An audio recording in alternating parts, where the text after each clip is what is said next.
तो नवा चर्चा खड़ा गटी लहा से इदी हुआ जहां लेका नितो कुरुमुटु को हुई कना झारखंड पास्टा सेन खन और झारखंड रेना टीएससी रेना दोसर दुपुड़ुब रगे आयमा लेकाना कथा चेतान रगे गापाल मारा हुई कना आयमा लेकान साता बाबत ते गापाल मारा हुई कना मेनखान नवा को 30 ते गेले बेली और 30 ते नवा को हुई सतवा और किछिगान कुकली ताहन कना जहां कुकली को नितो धबित ते ओना बाबत ते गापाल मारा बांग हुई कना ओना साताम बाबत ते बांग गापाल मारा हुई कना आदिवासी को उतनो बाबत आयमा लेकाना कथा मा लई कना एटकेटोड़े लेखान चेक लेकाते ओना को सोले हुयुआ ओना बाबत ते जस्ती कायते गालमाराव लगित ते नितो धबिते जपड़ाव रे मेना किना रजनी मुर्मू और ओना साथे अंजनी सोरेन और अंजनी सोरेन मिद गड़ी खान गे ना जपड़ावा नितो रजनी मुर्मू मैडम सलाग गे जतो खन पुलु रे रपड़ाኝ और नोआ टीएससी निया धावा जहां लेका साताम को इदी काते ने गालमाराव कना ओना को तिना संगिन तिना लाहा दबिज उहिर दाड़ेया और चेक को हुई दाड़ा नौकाना मा ठौका पुलुदा हुई कना से नोआ खन लाहा नौकाना पौड़ी को लाहा लेन था नोआ बाबत ते ना गालमारा हुआ नितो जतो खन पुलु रे इया कुकलिन दोया रजनी मुर्मू मैडम ठेन इया कुकली आम लगित ते नोआ जहां लेका टीएससी ना दोसर दुपुड़ुब रे गापालमारा हुई कना ओना ह्यूमन ट्रैफिकिंग बाबत ते हुयेन ओना और जहां लेका ऋण को बाबते हुए जहाँ लोन को नामना कथा लई हुई ओना बाबते हुए और बांग मेटांग ट्राइबल यूनिवर्सिटी बाबते हुए नोआ पौड़ी को बा नापाय नेलो कना नोआ लाहा रे जहाँ तीस टीएससी रे नोकाना गापालमारा हुई लेन तहन जहाँ तक इन्या बड़ाई कना बोले नौका दो बांग हुई कना खास करते नोआ गोगो हड़ बारेते जे नोआ को मेन के आई हड़ बारेते कि उनको जहाँ ह्यूमन ट्रैफिकिंग हुई कना से पलायन हुई कना गोगो हड़ा कुड़ी गिद्रवा अगर नोआ बारेते टीएससी अगर सोचा कन खाय तो नोआ दो अडी मरांग कथा कना बोले और नाते अडी फायदा को न्यामा गोगो हड़ से आरो दोसर नोआ मिटांग नवा कथा जे बोले लोन को न्यामा लोन न्याम रे आसानी हुआ आदिवासी हड़ तो आदिवासी हड़ अडी पिछड़ा हुआ मेना बना बिजनेस रे हमेशा अब तो नौकरी के बोन इंतजार का बोले नौकरी वर्षा के तहना ओना हो आरक्षण के बोन कोयो का मेनखान बोन बढ़ाया गया बोले नौकरी नहीं तो 3% की अगर पूरा सर्विस सेक्टर रे नेल खा 3% के सरकारी नौकरी रे हड़ को चला दड़या कना तो 3% रे बाकी जो 97% हड़ दे ची कुछ कया ऐसे कि मजदूरी को तहना कना से कुछ छोटा मोटा कुछ प्राइवेट सेक्टर को कमी करना लेकिन आदिवासी हड़ जब तक बिजनेस रे बाबून फडवा तब तक दो अबुआ दो बाबून लहा दड़े और बिजनेस दो सरी कथा करना लोन गवर्नमेंट से लोन हता रे जे हैबिट अबु जब तक बांग होय अबुना तब तक दो बाबून लहा दड़े नवा बारिया चीज अडी नवा कथा आरो नवा तीन जखन बिजनेस ना कथा लई हुई कना उद्योग रेना कथा लई हुई कना नवा बाबत ते हो टीएससी रे होला गापालमारा हुई लेन तान जहां लेका नवा रना ऋण बाबत मेटांग हुई ना साथे जहां टैक्सेशन मेना टैक्स जहां लेका एम हुई कना कि एतहब जखन रे जहां लेका 6 शेड्यूल स्टेट करे तीन जखन सेलेक्ट मेना 5th शेड्यूल स्टेट रे हो नोंका गे सुविधा नामो मा ओना इदी काते हो गापालमारा हुई नितो अंजनी मैडम सगुन दारामे कना और ना साथे इन कुकली मेटाइन दोया चेदा से नवा दो आको पार्टी रेना कमी हरा कना और आको पास्टा सेन खन गे नवा एतहब आकना और नवा दुपुड़ु बा हुई सत कना मैडम इन्या कुकली दो नवा कना नितो जहां लेका नवा गापालमारा हुई सत कना मेनखान सारना कोड बाबत ते दोहड़ाते गालमारा हुई कान तहन दोहड़ाते राज्यपाल सुही होचो कतन प्रेसिडेंट टेन भेजा मेनखान लाहा हो भेजा हुई लेन तहन ओना रे चेद लेकाना एटकेटोणे को सिरजेव कानते नितो दोहड़ाते ओना बाबत ते आर मेटांग पौड़ी लाहा हुई कना ओना स्टेट लेवल रे आपो मान्यता बाबो न्याम दाड़ी कना ओना लगी मा झारखंड सरकार किन आरो उनका कदम किन उठावा जे हिजू कान समय रे आपो ना जहां सरना कोड लगी ते बो दाबी के ओना बो न्याम दाड़ी मा और ओना रे अलिलेंज में आरो कुछ बारिया पे आरो जाति मेना बना आदिवासी यारे को उनको को हमेशा रिया कथा कना तो ओना को ये कते आरो स्टेट रे तिना धबी ना को गोड़ो एमा बोन करना जे बान मेनखान दबी हुयुआ ओना लगी गारमारा हुयुआ आर मेटांग कथा हुई कना श्री मंत्री हेमंत सोरेन हो जहां लेका हिसाब ते लई सदर ले ताहेने नोआ कथा को इदी काते नोआ बाबत ते गापालमाराव लगित ते मारांग मंत्री नरेंद्र मोदी सला न्यापाम लगित मेटांग टीएससी रना रसिया दल हेमंत सोरेना अगुवाई ते सनोआ मेनतेन ᱱᱚᱣᱟ ᱤᱫᱤ ᱠᱟᱛᱮᱱ ᱢᱤᱫ ᱞᱮᱠᱟ ᱪᱮᱫ ᱞᱮᱠᱟᱱ ᱥᱟᱸᱫᱮᱥ ᱱᱤᱛᱚᱜ ᱥᱚᱨᱠᱟर ᱯᱟᱥᱴᱟ ᱥᱮᱱ ᱠᱷᱚᱱ ᱮᱢᱚᱜ ᱠᱟᱱᱟ ᱫᱚ ᱵᱟᱝ ᱱᱤᱛᱚᱜ ᱠᱩᱨᱩᱢᱩᱴᱩᱭᱮᱫᱟᱭ ᱡᱷᱟᱲᱠᱷᱚᱸᱰ ᱥᱚᱨᱠᱟर ᱞᱚᱜᱚᱱ ᱠᱷᱚᱱ ᱞᱚᱜᱚᱱ ᱥᱟᱨᱱᱟ ᱠᱳᱰ ᱧᱟᱢᱚᱜ ᱢᱟ ᱢᱮᱱᱛᱮ ᱥᱮ ᱡᱟᱦᱟᱸ ᱞᱮᱠᱟ ᱞᱟᱦᱟ ᱡᱟᱦᱟᱸ ᱠᱚ ᱮᱢ ᱞᱮᱫ ᱛᱟᱦᱮᱱ ᱚᱱᱟᱨᱮ ᱱᱤᱛᱚᱜ ᱛᱮ ᱩᱱᱟᱹᱜ ᱛᱮᱡᱤ ᱵᱟᱝ ᱧᱮᱞᱚᱜ ᱠᱟᱱᱛᱮ ᱱᱚᱣᱟ ᱯᱟᱹᱣᱲᱤ ᱟᱨ ᱢᱤᱫ ᱫᱷᱟᱣ ᱛᱮ ᱞᱟᱦᱟ ᱱᱤᱛᱚᱜ ᱟᱨ ᱠᱟᱹᱴᱤᱡ ᱢᱟᱱᱮ ᱟᱨ ᱢᱤᱫ ᱫᱷᱟᱣ ᱛᱮ ᱱᱚᱣᱟ ᱥᱴᱮᱯ ᱦᱟᱛᱟᱣ ᱦᱩᱭᱩᱜ ᱠᱟᱱᱟ? ᱦᱳᱭ ᱱᱚᱣᱟ ᱢᱟ ᱚᱸᱰᱮ ᱢᱟ ᱟᱵᱚ ᱞᱳᱠᱥᱚᱵᱷᱟ ᱨᱮᱢᱟ ᱱᱩᱠᱤᱱ ᱦᱟᱸᱥᱫᱟᱜ ᱛᱤᱠᱤᱱ ᱦᱚᱸᱠᱤᱱ ᱞᱟᱹᱭ ᱞᱮᱫ ᱛᱟᱦᱮᱸᱜᱼᱟ᱾ ᱦᱩᱸ ᱦᱮᱸ ᱛᱚ ᱚᱸᱰᱮ ᱢᱟᱠᱚ ᱠᱷᱟᱹᱨᱤᱡ ᱟᱠᱟᱜᱼᱟ, ᱚᱸᱰᱮ ᱢᱟ ᱵᱟᱠᱚ ᱤᱭᱟᱹᱜ ᱠᱟᱱᱟ ᱚᱱᱠᱟᱞᱤᱧ ᱟᱸᱡᱚᱢ ᱟᱠᱟᱫᱼᱟ ᱡᱟᱦᱟᱸ ᱟᱹᱞᱤᱧᱟᱜ ᱟᱸᱡᱚᱢ ᱤᱫᱤ ᱠᱟᱛᱮ ᱦᱩᱸ ᱦᱩᱸ ᱦᱮᱸ ᱦᱩᱸ ᱢᱮᱱᱠᱷᱟᱱ ᱚᱱᱟ ᱞᱟᱹᱜᱤᱫ ᱟᱨᱦᱚᱸ ᱫᱚᱦᱲᱟ ᱛᱮ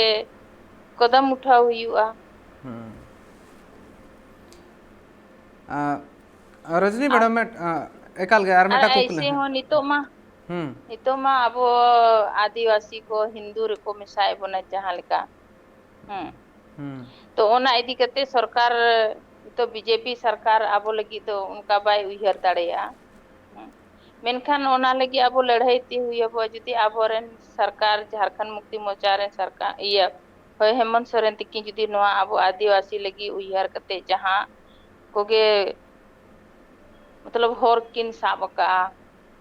ᱚᱱᱟ ᱫᱚ ᱟᱹᱰᱤ ᱥᱟᱨᱦᱟᱣ ᱞᱮᱠᱟᱱᱟᱜ ᱡᱤᱱᱤᱥ ᱠᱟᱱᱟ᱾ ᱟᱨ ᱦᱩᱸ ᱚᱱᱟᱨᱮ ᱟᱹᱞᱤᱧ ᱞᱤᱧ ᱢᱮᱱᱮᱫᱼᱟ ᱡᱮ ᱟᱵᱚ ᱥᱟᱱᱟᱢ ᱠᱚᱦᱚᱸ ᱡᱩᱫᱤ ᱵᱚ ᱜᱚᱲᱚ ᱟᱹᱠᱤᱱᱟ ᱱᱚᱣᱟ ᱵᱤᱥᱚᱭ ᱛᱮ ᱟᱵᱚᱣᱟᱜ ᱥᱚᱢᱟᱡᱽ ᱟᱵᱚᱣᱟᱜ ᱫᱷᱚᱨᱚᱢ ᱵᱟᱧᱪᱟᱣ ᱞᱟᱹᱜᱤᱫ ᱟᱵᱚᱣᱟᱜ ᱠᱟᱞᱪᱟᱨ ᱠᱚ ᱵᱟᱧᱪᱟᱣ ᱞᱟᱹᱜᱤᱫ ᱛᱚ ᱚᱱᱟ ᱥᱟᱨᱱᱟ ᱠᱳᱰ ᱤᱫᱤ ᱠᱟᱛᱮᱫ ᱜᱮᱵᱚ ᱵᱟᱧᱪᱟᱣ ᱫᱟᱲᱮᱭᱟᱜᱼᱟ᱾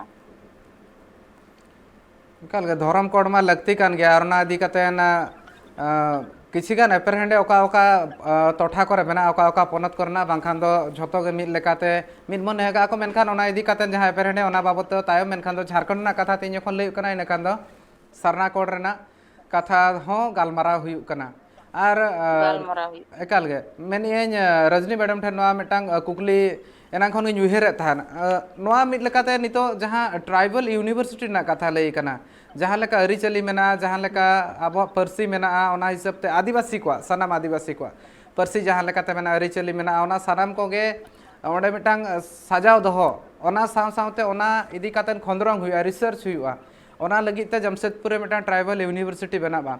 ᱱᱚᱣᱟ ᱢᱟ ᱱᱟᱯᱟᱭ ᱠᱟᱛᱷᱟ ᱠᱟᱱᱟ, ᱢᱮᱱᱠᱷᱟᱱ ᱫᱚᱥᱟᱨ ᱠᱟᱛᱷᱟ ᱢᱤᱫᱴᱟᱝ ᱦᱩᱭᱩᱜ ᱠᱟᱱᱟ ᱱᱤᱛᱚᱜ ᱫᱷᱟᱹᱵᱤᱡ ᱛᱮ ᱚᱞᱪᱤᱠᱤ ᱨᱮ ᱡᱟᱦᱟᱸ ᱞᱮᱠᱟ ᱩᱛᱱᱟᱹᱣ ᱠᱟᱛᱮᱱ ᱠᱮᱡᱤ ᱴᱩ ᱯᱤᱡᱤ ᱯᱟᱲᱦᱟᱣ ᱱᱚᱣᱟ ᱤᱫᱤ ᱠᱟᱛᱮ ᱡᱟᱹᱥᱛᱤ ᱫᱤᱥᱟᱹ ᱰᱟᱦᱟᱨ ᱱᱤᱛᱚᱜ ᱫᱷᱟᱹᱵᱤᱡ ᱛᱮ ᱵᱟᱝ ᱧᱮᱞ ᱟᱠᱟᱱᱟ ᱡᱷᱟᱲᱠᱷᱚᱸᱰ ᱥᱚᱨᱠᱟᱨ ᱯᱟᱥᱴᱟ ᱥᱮᱱ ᱠᱷᱚᱱ᱾ ᱨᱚᱡᱤᱱᱤ ᱢᱮᱰᱟᱢ ᱚᱱᱟ ᱦᱚᱸ ᱦᱩᱭᱩᱜ ᱟᱪᱪᱷᱟ ᱨᱟᱡᱽᱱᱤᱛᱤ ᱦᱮᱸ ᱵᱟᱝ ᱮᱠᱟᱞ ᱜᱮ ᱱᱚᱣᱟ ᱨᱚᱡᱽᱱᱤ ᱢᱮᱰᱟᱢ ᱠᱟᱱᱟ ᱤᱱᱟᱹ ᱛᱟᱭᱚᱢ ᱦᱟᱸᱜ ᱟᱢ ᱴᱷᱮᱱ ᱠᱩᱠᱞᱤ ᱠᱟᱛᱮ ᱦᱤᱡᱩᱜᱼᱟ ᱨᱚᱡᱽᱱᱤ ᱢᱮᱰᱟᱢ ᱦᱳᱭ ᱦᱳᱭ ᱦᱳᱭ ᱦᱩᱸ सरकार दो जैसे कि ᱧᱮᱞ ᱤᱫᱤᱭᱮᱫ ᱠᱟᱱ ᱜᱮᱭᱟ ᱵᱚᱱ ᱦᱩᱸ तो माघी कभी दोᱚᱱᱟ अंगिका ᱚᱱᱟ ᱠᱚᱨᱮ भोजपुरी ᱧᱮᱞᱮᱫ ᱠᱟᱱᱟ ᱵᱚᱱ ᱚᱱᱟ ᱠᱚᱨᱮ ᱡᱟᱫᱟ ᱤᱱᱴᱟᱨᱮᱥᱴ ᱮ ᱫᱚᱦᱚᱭᱮᱫᱟ जबकि उनी दो संथाली से उरांव मुंडारी उना को बारे तो हुदिस लेक कना मेनखान सरकार दोबन ñᱮᱞᱮ कना उनी दो भोजपुरी रे इंटरेस्ट मेना तया कोरठा रे इंटरेस्ट मेना तया ᱦᱩᱸ ᱦᱮᱸ ᱥᱮ ᱵᱟᱝ ᱦᱩᱸ ᱚᱱᱟ ᱠᱚᱜᱮ ᱨᱟᱡᱽᱵᱷᱟषᱟᱭ ᱵᱮᱱᱟᱣ ᱠᱟᱫᱟ ᱠᱳᱨᱴᱷᱟ ᱟᱫᱚ ᱢᱮᱱᱠᱷᱟᱱ ᱥᱟᱱᱛᱷᱟᱞᱤ ᱞᱟᱹᱜᱤᱫ ᱫᱚ ᱚᱱᱟ ᱵᱟᱭ ᱦᱩᱫᱤᱥ ᱠᱟᱫᱟ ᱟᱫᱚ ᱪᱤᱠᱟᱛᱮ ᱵᱟᱭ ᱦᱩᱫᱤᱥ ᱫᱟᱲᱮᱭᱟᱜ ᱠᱟᱱᱟ ᱚᱱᱟ ᱫᱚ ᱦᱟᱦᱟᱲᱟ ᱨᱮᱭᱟᱜ ᱠᱟᱛᱷᱟ ᱠᱟᱱᱟ ᱟᱨ जैसे यूनिवर्सिटी बनाने रैया बात मेंदा बोले ट्राइबल यूनिवर्सिटी बनाआ तो अडी भागी हुआ जे हिसाब ते अब समाज रे हिंदू करन हुयुग कना से ईसाई करन हम मेन दाड़ेया गया ᱦᱩᱸ ᱚᱱᱟ ᱠᱷᱚᱱ ᱵᱚᱱ ᱵᱟᱧᱪᱟᱣ ᱫᱟᱲᱮᱭᱟᱜᱼᱟ ᱟᱜᱟᱨ ᱟᱵᱚᱨᱮᱱ ᱜᱤᱫᱽᱨᱟᱹ ᱟᱵᱚ ᱞᱮᱠᱟ ᱛᱮᱵᱚᱱ ᱪᱮᱫ ᱠᱚ ᱠᱷᱟᱡ ᱟᱹᱫᱤᱵᱟᱹᱥᱤᱭᱟᱛ ᱪᱮᱫ ᱠᱟᱱᱟ ᱟᱹᱫᱤᱵᱟᱹᱥᱤ ᱠᱟᱞᱪᱟᱨ ᱪᱮᱫ ᱠᱟᱱᱟ ᱚᱱᱟ ᱠᱚ ᱦᱩᱸ ᱵᱟᱠᱷᱨᱟ ᱛᱮᱵᱚᱱ ᱪᱮᱫ ᱠᱚ ᱠᱷᱟᱡ ᱫᱚ ᱟᱹᱰᱤ ᱵᱟᱛᱨᱟᱣ ᱦᱩᱭ ᱠᱚᱜᱼᱟ ᱮᱠᱟᱞ ᱜᱮ ᱢᱮᱰᱟᱢ ᱚᱧᱡᱚᱱᱤ ᱢᱮᱰᱟᱢ ᱢᱤᱫ ᱞᱮᱠᱟᱛᱮ ᱡᱟᱦᱟᱸ ᱟᱹᱞᱤᱧ ᱯᱟᱹᱨᱥᱤ ᱠᱟᱹᱴᱤᱡ ᱱᱚᱣᱟ ᱢᱮᱱᱟᱜᱼᱟ ᱚᱸᱰᱮᱞᱤᱧ ᱢᱮᱱᱟ ᱮᱠᱟᱞ ᱜᱮ ᱵᱟᱝ ᱱᱚᱣᱟ ᱨᱮᱱᱟᱜ ᱛᱮᱞᱟ ᱜᱮ ᱱᱚᱣᱟ ᱨᱤᱭᱮᱠᱥᱚᱱ ᱤᱧ ᱠᱷᱚᱡᱚᱜ ᱠᱟᱱ ᱛᱟᱦᱮᱸ ᱱᱚᱣᱟ ᱨᱮᱱᱟᱜ ᱵᱟᱝᱟ ᱨᱤᱯᱞᱟᱭ ᱤᱧ ᱟᱹᱞᱤᱧ ᱠᱷᱚᱡᱚᱜ ᱱᱚᱰᱮ ᱱᱟᱥᱮᱱᱟᱜ ᱞᱤᱧ ᱦᱩᱸ ᱴᱷᱤᱠ ᱜᱮᱭᱟ ᱢᱮᱰᱟᱢ ᱵᱟᱝᱟ ᱟᱹᱞᱤᱧ ᱱᱚᱰᱮ ᱱᱟᱥᱮᱱᱟᱜ ᱞᱤᱧ ᱨᱚᱲ ᱧᱚᱜᱟ ᱡᱟᱦᱟᱸ ᱞᱮᱠᱟ ᱠᱤᱱ ᱞᱟᱹᱭ ᱠᱮᱭᱟ ᱡᱮ ᱱᱚᱣᱟ ᱡᱟᱦᱟᱸ ᱤᱭᱩᱱᱤᱵᱷᱟᱨᱥᱤᱴᱤ ᱵᱮᱱᱟᱜ ᱠᱟᱱᱟ ᱚᱱᱟ ᱫᱚ ᱥᱟᱱᱟᱢ ᱠᱚ ᱞᱟᱹᱜᱤᱫ ᱢᱮᱱᱟᱜᱼᱟ ᱮᱠᱟᱞ ᱜᱮ ᱥᱟᱱᱟᱢ ᱠᱚᱣᱟᱜ ᱜᱮ ᱮᱡᱩᱠᱮᱥᱚᱱ ᱦᱩᱭᱩᱜᱼᱟ ᱟᱵᱚᱣᱟᱜ ᱚᱞᱪᱤᱠᱤ ᱦᱚᱸ ᱦᱩᱭᱩᱜᱼᱟ ᱦᱳ ᱢᱩᱱᱰᱟ ᱞᱟᱲᱠᱟ ᱥᱟᱱᱟᱢ ᱵᱷᱟᱥᱟ ᱨᱮᱭᱟᱜ ᱜᱮ ᱚᱸᱰᱮ ᱫᱚ ᱮᱡᱩᱠᱮᱥᱚᱱᱮ ᱮᱢᱟ ᱢᱮᱰᱟᱢ ᱚᱱᱟ ᱠᱟᱛᱷᱟ ᱜᱤᱧ ᱢᱮᱱ ᱠᱮᱜᱼᱟ ᱥᱟᱱᱟᱢ ᱵᱷᱟᱥᱟ ᱨᱮᱱᱟᱜ ᱜᱮ ᱦᱩᱭᱩᱜᱼᱟ ᱢᱮᱱᱠᱷᱟन ᱢᱤᱫᱴᱟᱝ ᱡᱮᱜᱮᱫ ᱵᱤᱨᱫᱟᱹᱜᱟᱲ ᱡᱩᱫᱤ ᱟᱥᱲᱟ ᱵᱟᱝ ᱦᱩᱭᱩᱜᱼᱟ ᱢᱮᱱᱠᱷᱟन ᱦᱩᱰᱤᱧ ᱪᱟᱱᱟᱪ ᱯᱩᱭᱞᱩ ᱪᱟᱱᱟᱪ ᱠᱚᱨᱮ ᱠᱷᱚᱱ ᱡᱩᱫᱤ ᱯᱟᱲᱦᱟᱣ ᱵᱟᱝ ᱦᱩᱭᱩᱜᱼᱟ ᱚᱱᱟ ᱞᱟᱹᱜᱤᱫ ᱛᱮ ᱡᱩᱫᱤ ᱯᱟᱲᱦᱟᱣ ᱵᱟᱝ ᱦᱩᱭᱩᱜᱼᱟ ᱚᱞᱪᱤᱠᱤ ᱦᱩᱭᱮᱱ ᱟᱨ ᱵᱟᱝ ᱦᱳ ᱢᱩᱱᱰᱟ ᱡᱟᱦᱟᱸ ᱜᱮ ᱱᱟᱜ ᱦᱩᱭᱮᱱ मेनखान ओना चेतान रे नितो मिल लेकाते फोकस साहाक कान लेका जेलोक कना रजनी मैडम होय मेन केआ नोआ इदी कातेन दो मिल लेकाते नितो जेलोक कना ऑलचिकी चेतान रे उना जहां लेका इकप कान तहन दो झारखंड रे जुदी जेएमए मा सरकार बनावा इना खान दो नोआ आसड़ा को जहां बनाव रना कमी हुई कना केजी टू पीजी पढ़ाव रना कमी हुई कना ओना को आरहों नापाय हुई दाड़े आर लगन गे नोआ इदी कातेन स्टेप को रकाब दाड़े मेनखान नितो धबी ते उनका बांग नेल कना बांगा ओना हो किन अगुयन हा ओना केजी टू पीजी हो हुयुआ ना यूनिवर्सिटी जहां नितो तैयार कना ना नितो को तैयार या जहां लगी इया हुई कना इनका ओना जखन हो मुंडा लड़का सनाम को पढ़ा तो ऑल चिकी रिया हो को एम गया ना मैडम ओनागिन मेने थान ना माने एतहब खन बांग तहन खान दो तीन जखन मिन हड़ यूनिवर्सिटी हिजुआ उन जखन सोझे ओंडे पढ़ाव कइतरा एटकेटोणे गया नोआ इदी कातेन जुदी नेल हुआ पुरसा पनत वेस्ट बेंगल रे नोआ इदी कातेन अडिगान पौड़ी लहा कथा को मेनका ऑलचिकी लगी स्कूल जहां ऑलचिकी पारसी ते पढ़ाव हुआ ओना खातिर ते स्कूल झिज रना कथा हो मेनका आको मेनखान नितो भूरते उनका झारखंड पासा सेन खन बांग हेज कना मेनखान झारखंड रे नेल कना ऑलचिकी इदी कातेन आयमा लेकाना लड़ाई हो मिल लेकाते ओंडे हुइलिन था मेनखान गोटा दिसम सेलेद ताहे कना तीन जखन नोआ 8 शेड्यूल ले सेलेद ना मेनखान नोआ कथा हुन जखन झारखंड खन गे रकाब लेन ताहेन उन जखन बांग झारखंड रे अलिनी बुझे झारखंड मा अडी मांग खन के ना स्कूल को मेना हनते बारोटा रे अलिनी नेलका ओना करे हुयुक कान ताहेना क्लास ऑलची पढ़ाओ नोडे हो झारखंड रे हुयुक कान ताहे गया क्लास में हुयुक कान गया तो नितो जहां university Rajni madam MI Rajni madam ओना हो कि नहीं माना ना रिएक्शन कितना रजनी मैडम में मैंने तहन चेक लेका नोआ जहां स्कूल को मेना ओना को चेक लेका उन दिन जहां ताहे कना और नितो हिसाब ते जहां सरकारी उतर लई गानोआ पले रजनी मैडम तेला में थान नामा तेला पुरो में है ओनागिन मेंदा बोले पब्लिक से जनता जहां अक्वा भाषा लगी दुलड़ में नाता दया नाता आम पब्लिक जहां व्यक्तिगत स्तर रे कोशिश करना बोले नोआ ऑलचिकी कटी को इधर केजी खन को पढ़ा से मैट्रिक अभी तो इंटर अभी ग्रेजुएशन अभी को ओना को अक्वा स्तर को कोशिश बोले नोका लेकिन नोआ दो सरकारी स्तर रे हुयुक लेकना सरकार ओना लगी टीचर बहाल लेकना स्कूल उसके लिए अलग से होना चाहिए ओना कुछ नहीं तो झारखंड सरकार समान सरकार के जे आस है ना उन है ना ची की बांग हुई कना नहीं तबे तो नोआ को तो सनम सरकारी स्तर हुई लगता है कना बांगा हुयुआ नितो मा ना कोरोना को चबा कते नितो जस्ट तो ना कोरोना नितो ओना को इदी कते अडी गान एटकेटोड़े ताहे का नितो जस्ट तो कभी को चलू इहो बकाना है तो जब नितो यूनिवर्सिटी रे किने डिक्लेयर का एनखान मा ऑल लगी हो किन डिक्लेयर गया ना एनखान नितो चे खातिर को ओना को लेट का ओना तो बाली ले दाडिया एनखान हिजुकान समय रे नुकिना सरकार रे किना नो को हुआ तो सरना कोड को क्या ओना लगी हो कि दबी किया इन ताम नितो ठीक गया नो के टू पीजी कोर्स यार चिकिरना itu university ena ठीक गया university टाइम नोआ हो डिक्लेयर वाना आदो समय समय ते उनका टाइम दीदी ते बाकी ओना को हिजुआना रजनी मैडम जहां लेका लोन रना कथा ले कना ऋण हताव इन के तला निया हो बड़ाय सनाइया आम ठेन कोन नितो भुरते जहां लेका मि लेकाते नेल हेज अकाना आदिवासी जहां मेना को उनको को लोन एम रे आयमा लेकान अनाट एटकेटोड़े हिजु कना बैंक को लोन बाको एमा को कना नोरना ओजे जहां मुड़ुद ओजे तहन कना ओना दो चेत कना नितो भुरते चेत खातिर ते नितो धुबि बाको एमा को कान तहन नोआ मा झारखंड पनत रे सुधार हुआ मेनते लई मा लई सदरा कना टीएससी रे मेनखान चेत नोकाना एटकेटोड़े तहन कानते नेतार धबिज हो ओना झारखंड हुएन ओडिशा हुएन बानार पनत रे नितो धबिज नेल कना आदिवासी जहां मेना को उनको लोन बाको न्यामा अडी एटकेटोड़े हुआ ओनरे कारण दो ना करना बोले आदिवासी बारे जहां लोन हड़ को थाना करना बैंक को थाना करना फाइनेंसर जहां को थाना उनको आदिवासी बारे तो अडी नेगेटिव उद्देश्य ना को बोले आदिवासी तो कोई रिस्पांसिबल बनो का जिम्मेदार बनो का लोन को हतावा और पैसा को बुड़ो का हांडी को बिजनेस मको दड़या कमी पड़ती ओना केयरफुल बनो का ओना जिम्मेदार बनो का ओना बड़ी धारणा में ना आदिवासी बारे ते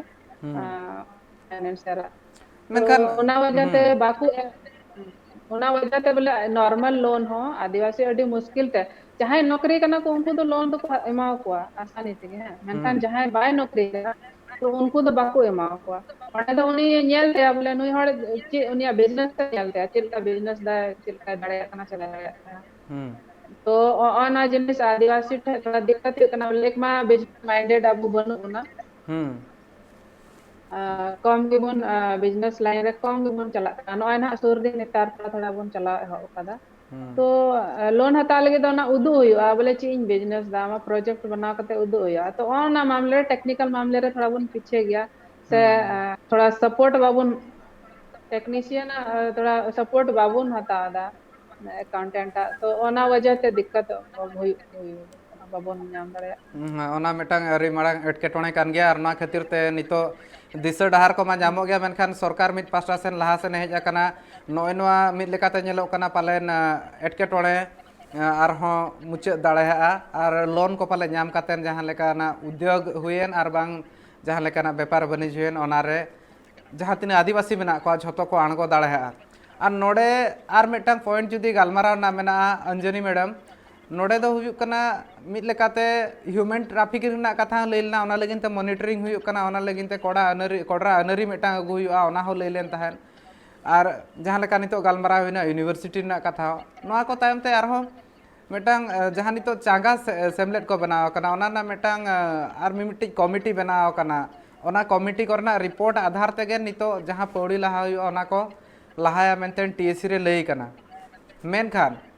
नितो दुपुड़ुब गे जस्ट हुई कना और नोय नोआ को मिमि धा नेलोआ तीन जखन दुपुड़ुब हुयुआ उन जखन तो जतो ठीक ताहेना मेनखान तीन जखन कमी रना ऑक्तो हिजुआ उन जखन नापाय सहित ते कमी बांग हुई दाड़ेहा निया धाव चेत नोंका नावा मेना झारखंड पनत रेना टीएससी रे जहां दो नेलो कना दो बांगा नोआ कमी को सरिया मेनते आमे मइकौया नितो आर मिट्टी आबो आदिवासी भूमि अधिग्रहण जहां को हुई कना ओना भूमि अधिग्रहण मान लिया जहां गे जनरल जहां कंपनी की इदी का ओथासा को आबो आदिवासी कोरेना ओना को जुदी नितो आबो आदिवासी जुदी दबी है कि नोआ हसा तो इन दो आपोसी ᱧᱟᱢ कना इnya तो ओना को उनी ᱧᱟᱢ रुवार दाड़िया आय और उनका हुयुक कान गया अडी जगह रे उनका हुयुक कना आबो आदिवासी को भूमि अधिग्रहण गया को निधबी हो को अधिग्रहण गया कंपनी ᱧᱩᱛᱩᱢ ते कंपनी मतलब मी बोंगा बार बोंगा चालू की साल भर चला कते उसके बाद को बंद का कना खाली खाली ते होड़ एड़े कते मेने को चक्री ले मा पेया चक्री ᱧᱩᱛᱩᱢ ते कोई दी को ओंडे रेजा कुली को कमी हिचोय को ओना दो आबो आदिवासी को गे नितो लिंग ना सुंदरगढ़ रे जहां हुई लेन ताहे पब्लिक हियरिंग ओंडे हो नोआ हसा को ओत हसा आदिवासी को रेना गे दी लगी कंपनी को येलान ताहे ओना लगे अली चला लेन ताहे उस समय लिंग अरेस्ट लेन ताहे तो नो नोका गे आबो मतलब हाना नोआ प्रलोभन एम कते को इदिया ओत हसा मैडम नोकाना गे मैडम नोय नोकाना गे मेटांग कथा उयहरना तो पाक जहां दुमका रे दुमका ना शिकारी पाड़ा रे जहां कॉल ब्लॉक को इदी काते ओंडे हुयुक लगिन जहां लेका जमीन अधिग्रहण ना कथा लई कान ताहेन ओना ऑक्तो रे हड़ को विरोधया उनको मने रे हो नोआ एटकेटोणे गे सिरजेव कना तो नोआ इदी काते सरकार पास्टा सन खन को ठौका मा बांग लई कना नोआ इदी काते चेद उयहर मेना झारखंड सरकार जुदी आम बाड़ाय मेना खान आम ठेन खन तेलाñ खोजो अनवरना जुदी उनकिन की दबी या जहां ओत हसा कना आबो आदिवासी उनकिन जुदी किन दबी खान दो की ᱧᱟᱢ दाड़ेया बांगा नावाते जहां जमीन अधिग्रहण हुयुआ ओना खातिर ते हड़ को विरोधया नोआ इदी कातेन सरकार पास्टा सन कोन ठौको सहित ते नितो चेन बांग लई हुई कना तो बांगा ओंडे बांग हुयुआ मेनतेन होय ओना दो उना बालिन चेका अच्छा ठीक है ओना दो रजनी मैडम ठन को नोय नोआ मिटांग नोआ कुकली गे रजनी मैडम ठन कोन तेला गे खोजवा नोआ एटकेटोणे को आयमा दिन खन गे हुयुक कना मेनखान नितो नोआ को कइतलांग सोल्हे दाड़ेहा लेका नेलोक कना नोआ एटकेटोणे जहां मेना मेनखान नेल हुयुक खान दो जहां लेका दुमका रना शिकारी पाड़ा रेगे रजनी मैडम आयमा लेकाना आयमा ढेर हड़ आको हुलसई को उदुगिया ओना इदी कातन सरकार आजा स्टैंड नितो धबिते बाय क्लियर का नोआ इदी काते रमा उयहर चेत सरकार जैसे सरकार है मेंदा बोले जहाँ पे जमीन अधिग्रहण हुयुक कना से गलत तरीके से आदिवासी जमीन एटा हड़ को हताव दा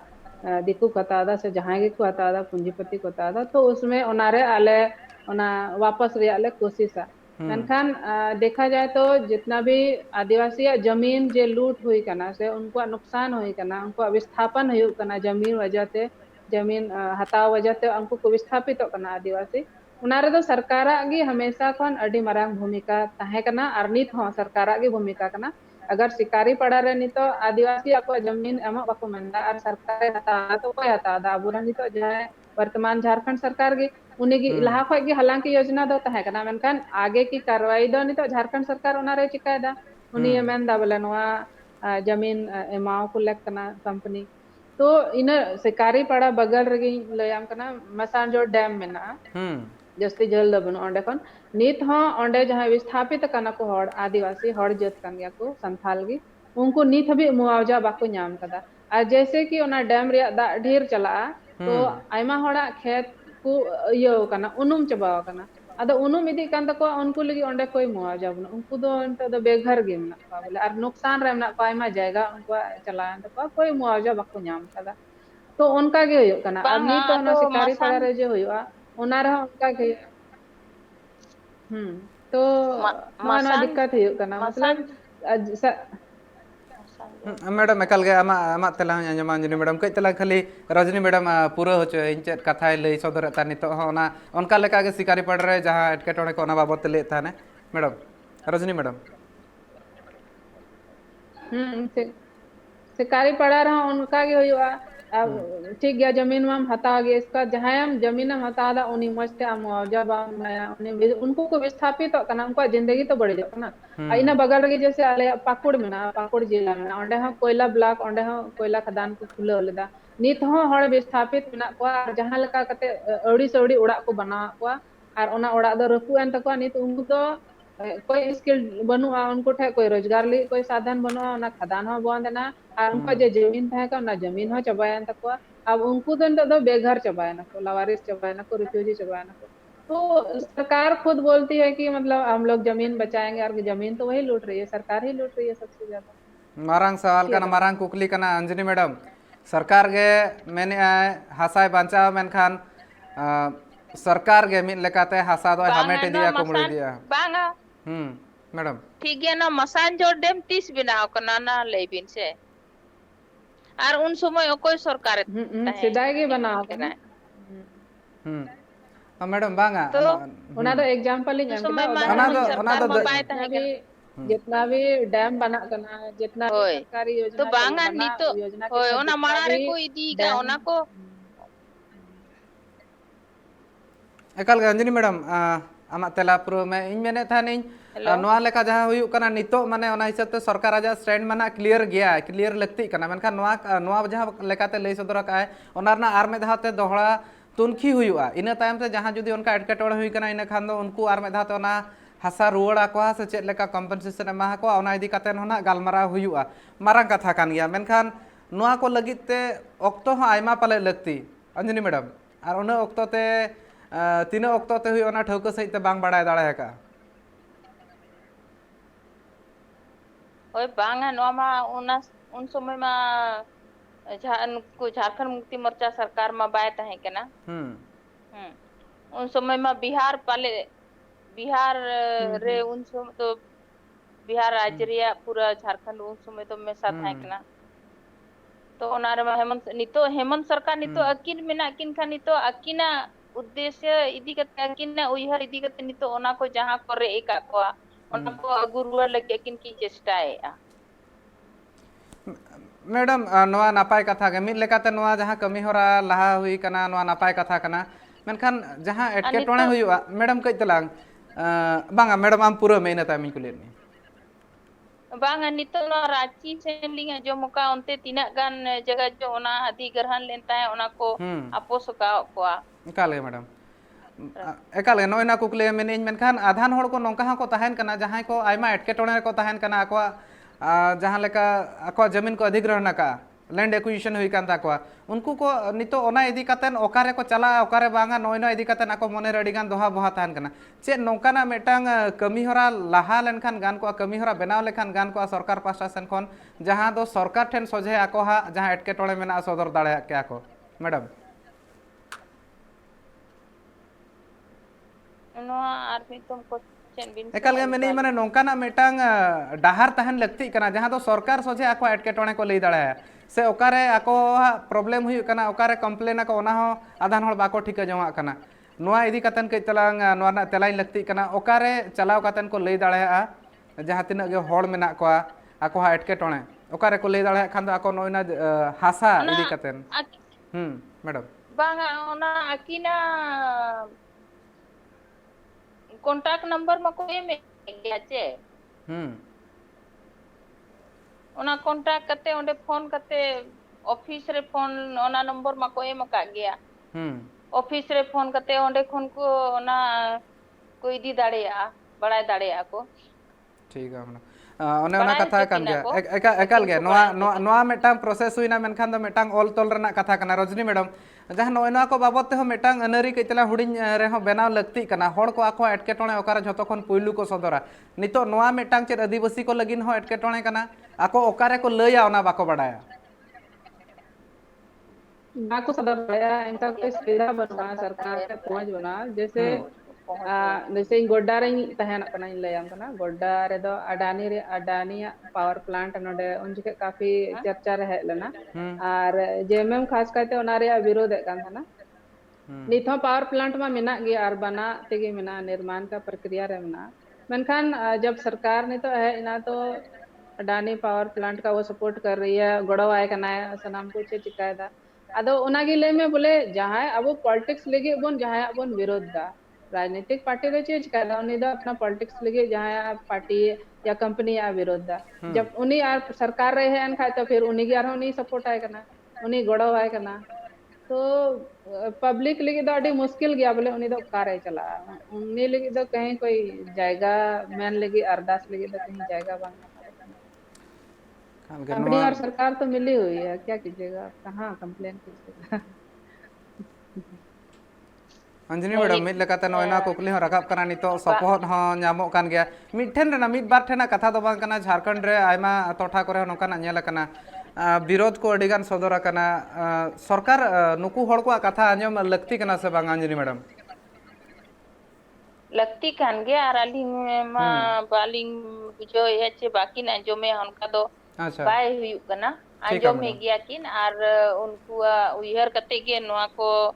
किन जहाँ किन ये या कमी उनको लगी तो किन कमी या एकाल मैडम ओना हड़ को लगिन गे कमी मिमी धा हड़ को ठेन बांग सेटरो कना जहां हिसाब ते चेतान रे प्लान बना कना चेतान रे जहां लेका कुरुमुटु याको नोआ कमी हरा हुयुआ ओना होते ते जहां तिना रेंगेज हड़ को मेना कोआ उनको को हो नापाय हुयुआ उनको को सपोर्ट को न्यामा उनको को जमन्यू को न्यामा जहां तिना बुनियादी सुविधा मेना ओना को न्यामा नोय नोआ को जहां उयहर कातेन कमी हरा को एतहब हुयुक कना पनत रे मेनखान मिमी धा ग्राउंड लेवल रे बांग नेलोक कना और नितो सरकार अड़ी लेकाना मिद लेकाना एटकेटोळे मा सहाव का गया नेल हुई कान गया कोरोना ना मेनखान नितो जहां लेका हिसाब ते ऑक्तो दाराय कना धिनंग बिदल रे मा चैलेंजेस मेना गया और टीएससी इदी कातेन मा तहे जहां लेका गापाल मारा हुई नोआ रे अडिगान पॉइंट्स मेना और नोय नोआ करे नोआ पॉइंट्स ना कथा ले लेखान नोआ ग्राउंड लेवल रे मैडम बांगा अडिगान कमी एटकेटोळे हिजु कना सेंट्रल कोन अबिन डायरेक्ट में जहां कमी के जहां प्लान के बाबिन ये दाड़ेया जब तक सेंट्रल कोन अबिन ओंडे खन एनओसी नाम हुआ ओंडे खन पैसा हो ओंडे फंड को एमा तबे एनान तो जहां कमी बिन ये मेनखान जुदी उनी बीजेपी सरकार उनका अब बाय मदद को ओना इति ते हो कटी एटकेटोळे हुई कना इन्हेर नेदा मॉनसून सेशन रे श्री मंत्री हेमंत सोरेन लई ले ताहने जहां कंपनसेशन को एम हुआ और जहां को हासा हमेट लैंड एक्विजिशन हुई कना उनको को पैसा को ना एम हुआ मेनखान तालमा सरकार बाय एमका नोआ मा एटकेटोळे मिद लेकाते उन जखन मॉनसून सेशन लई ले ताहने और तालमा सरकार अरदास ले तार सेंटर ठे नोआ कथा अरदास ले ताहन और नोआ मा दायभार मा पनता गे हुई कथा से मैडम आज चेक लेकारे तालमा सरकार सला गापाल माराव कातेन जहां हड़ को आजा पनत रिन मेना को आजा स्टेट रिन मेना को उनको को आकोआ एटकेटोड़े जहां लेकाते सोल्हेया ओना मा पनत सरकार दायभार कना उनकिन अकिन पास्टा ते मा पूरा किन कोशिश है झारखंड रेन जनता लगी चेलेकाते सुविधा किन एमा चेलेकाते किन विकास को चेलेकाते मां से किन इदी को ओना मा अकिन पास्टा खन पूरा किन चेष्टा है गया काल मुचर कुकली मैडम मराह लगे रक्त और किसी गान मेना जतो खन पुलिर रजनी मैडम ठन खन एतहबा रजनी मैडम नितो मेटांग मारांग जहां पौड़ी लहा कना होला गे लई कना ह्यूमन ट्रैफिकिंग बाबते नोआ कथा लाहा रे हम लई ले थान एतहब उत्तर रे नोआ इदी कातेन खाली स्टेप लहा साउते मॉनिटरिंग कथा मेन कना मेनखान ओकारे नितो धबिते एटकेटोणे ताहे कना आर चेक चेक पौड़ी लहा लगती कना नोकाना एटकेटोणे को सोल्हे लगिनते झारखंड सरकार लगिन रजनी मैडम नेटवर्क रे दिक्कत है का एकाल गे अंजम बई अंजम एकाल गे आर में धाना कुकली गिन होया मेने चेत पौड़ी को आर लहा लगती कना झारखंड सरकार लगिन नियम मेटा कथा ले सदर के जहां आईन मेना जहां कानून बनाव कना ओना दो आर कटिज कटिज सहित ते हुयुआ आर मॉनिटरिंग नापाय सहित ते हुयुआ आर चेत लेकाना नोकाना पौड़ी लहा लेखान बाहरे सेन कमी लगिन हो बांग सेन हुया को हुनंग जहां तिना गे मेना को कुड़ी हपन को और ओना साथे आको चेतान रे जहां नाहाचार हुई कना बांग आको कुमड़ू कातेन को अखरिញको बाहरे जगह रे ओना कम को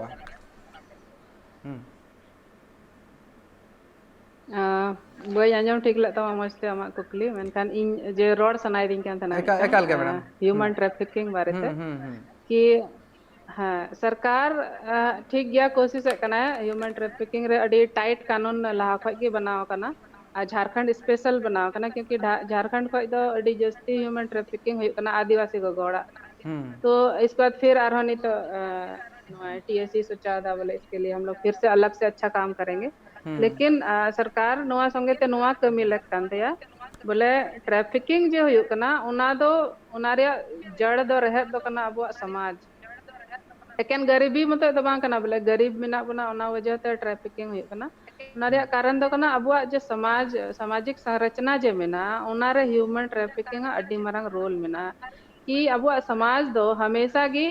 गोगोहड़ रे डिपेंड मेना गोगोहड़ भरोसा रे उनी का कोई चावली गुया का कोई बुलुंग गुया का कोई सहान गुया का खन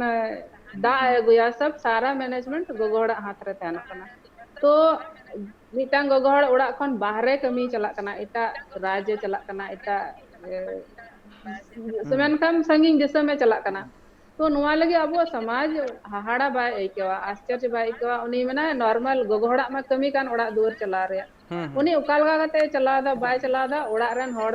बाबा और बया उनको द चीज गी बाको सोचा दा तो नुआ जे हुदिस कान तबना अब बोले गोगोहड़ उड़ा दूर बुन चला से उनको कमाई बुन जोमा नोना हुदिस जब तक बांग बदल तबना नुआ ट्रैफिकिंग रे समस्या दो बांग चबा तबना आयमा परिवार नोंका नेल हुई कना जे बोले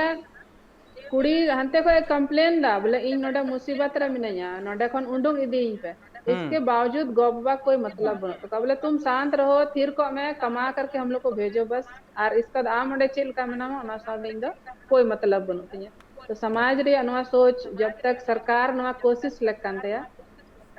बोले चिलकाते जागरूकता फैलावा चिलकाते स्लोगन पोस्टर बैनर बनावा जैसे शिक्षा समय एजुकेशन लगे सरकार कोशिश लिदा बैनर बना के दा पोस्टर बना के दा या नुक्कड़ नाटक का व्यवस्था करती थी सरकार तो नुआ ह्यूमन ट्रैफिकिंग हो अडी मरा लेवल रे अब झारखंड रे हुई कना सरकार ओना लगे प्रयास लेकान ते एका लगे मैडम मैडम नोआ रे दो सनाम को एजुकेशन रे कमी एका लगे मैडम नोआ गापालमाराव नापाय सहित ते होइना और नोआ खातिर ते बाना हर साराहन चलबिना ओक्तो मा चाबा काना तेहेन नोआ को कथा गापालमाराव लगिन ते बानार कुड़ी हपन गे मेन दो गोगो हड़ गे बानार किन ताहे कान ताहेन ओना खातिर हम मिटांग नापाय कथा काना नोआ इदी कातेन नापाय सहित ते कज बिचनेव सहित ते बाडायना रजनी मैडम नोआ इदी कातेन आयमाय कमी का और उनको को दुख एटकेटोणे आज निजे ते नेल लका आज अपना मेद ते नेल लका ओना खातिर ते लई दाड़ा काना चेद लेका नोय नोआ एटकेटोणे को हुयुग गया और जहाँ तीन कथा को लई किया ओना दो ऑल तोल जहाँ हुई लेता ओना दो बाय पढ़ाव का आज जहाँ नेल लका नितो भुरते जहाँ तीन हड़ को सपोर्ट अकात को जहाँ तीन गोगो हड़ को ओना इदी कातेन गे नोआ कथा को लई सदले ओना साथे अंजनी मैडम जहाँ लेका लई सदर ले नितो मा अड़ी मारांग दायभार मेना ओडिशा पोनोत रेना इना सावते हो अड़ीगान ऑक्तो ओडोक कातेन दरबार रे तेहन सेलेना ट्राइब टीवी सला गापालमाराव के मना खातिर ते आयमा सारहा अंजनी मैडम और रजनी मैडम आम हो आयमा सारहा हेज कातेन आयमा लेकाना दामान कथा को लई सदर लगित ते तेहेन टीएससी रेना कथा नेल हुई कान दो नोआ बानार गोगो हड़ किन ताहे काना मेन दाड़ा अपन तिरले बन मेन दाड़ा कुड़ी अपन बन मेन दाड़ा ओना भितिर रे जहाँ कथा हुईन खान दो ह्यूमन ट्राफिकिंग झारखंड मेटा एटकेटोड़े रे मेनाया और ओना साव सावते गालमाराव हुईन गया जहाँ लेका नितो हासा हामेट या को मेन दाड़ा अपन जमीन अधिग्रहण ओना इदी कातेन आर नोय नोआ जहाँ कथा को गे टीएससी रे गालमाराव कान नोआ सानाम को गे मिद लेकाते अड़ी लक्तियाना कना और नोआ जहाँ तिना लगन हुआ उना गे आदिवासी को भले हुआ दरबार नेल लगिन आयमा सारहाव नेल का तहन पे ट्राइब टीवी जोहार।